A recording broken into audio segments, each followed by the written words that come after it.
Assalamualaikum warahmatullahi wabarakatuh.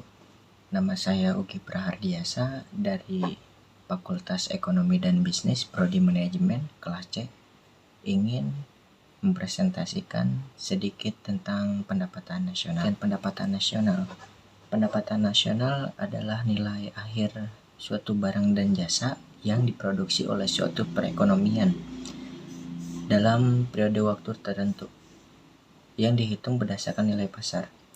Menurut beberapa ahli yang mengartikan pendapatan nasional, yang pertama menurut Arthur Churchill, mengartikan pendapatan nasional adalah pendapatan objektif rakyat suatu negara, termasuk pendapatan luar negeri yang dapat diukur dengan uang tunai. Yang kedua ada menurut Irfan Fisher, mendefinisikan pendapatan nasional adalah suatu pendapatan dasar yang dikonsumsi langsung pada tahun yang sama.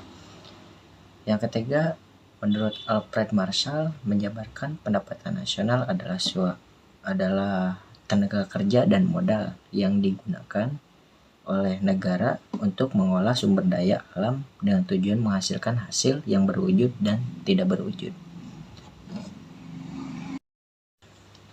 Lalu yang kedua ada manfaat pendapatan nasional. Manfaat pendapatan nasional itu sangat banyak.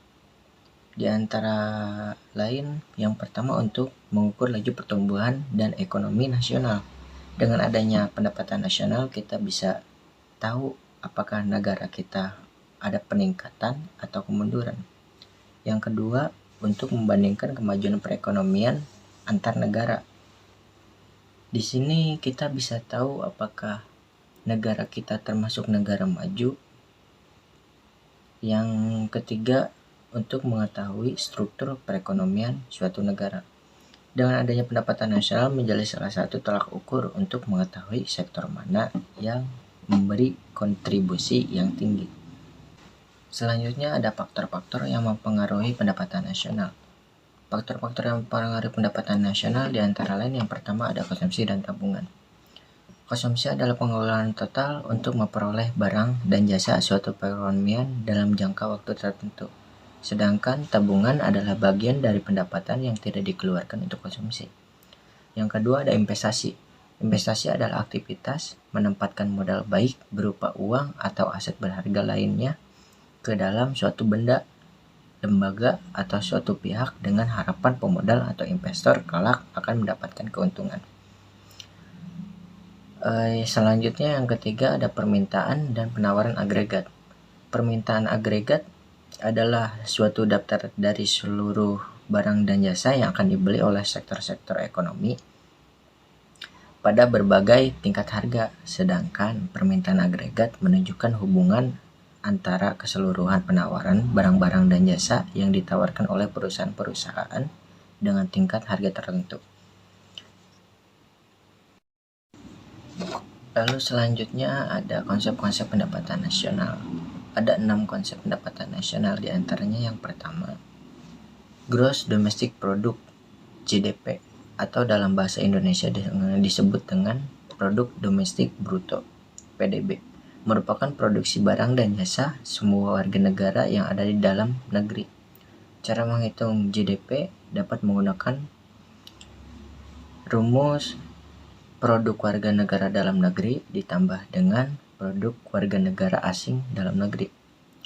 Lalu yang kedua ada Gross National Product (GNP) atau dalam bahasa Indonesia disebut dengan Produk Nasional Bruto (PNB), merupakan produksi barang dan jasa seluruh warga negara tertentu dimanapun mereka berada.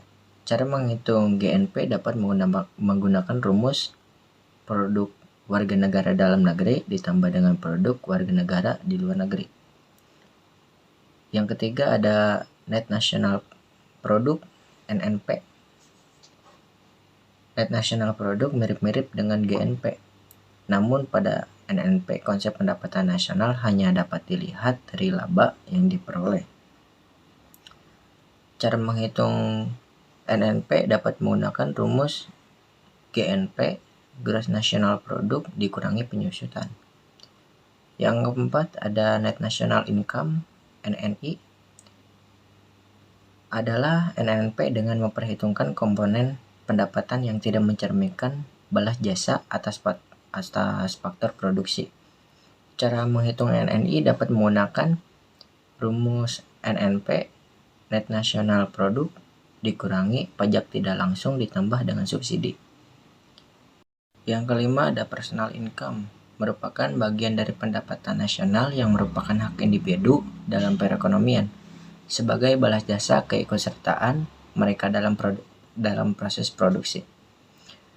Menghitung personal income dengan NNI, Net National Income, ditambah dengan transfer payment, dikurangi laba ditahan, ditambah pajak perseroan, ditambah iuran asuransi, dan ditambah iuran dana sosial.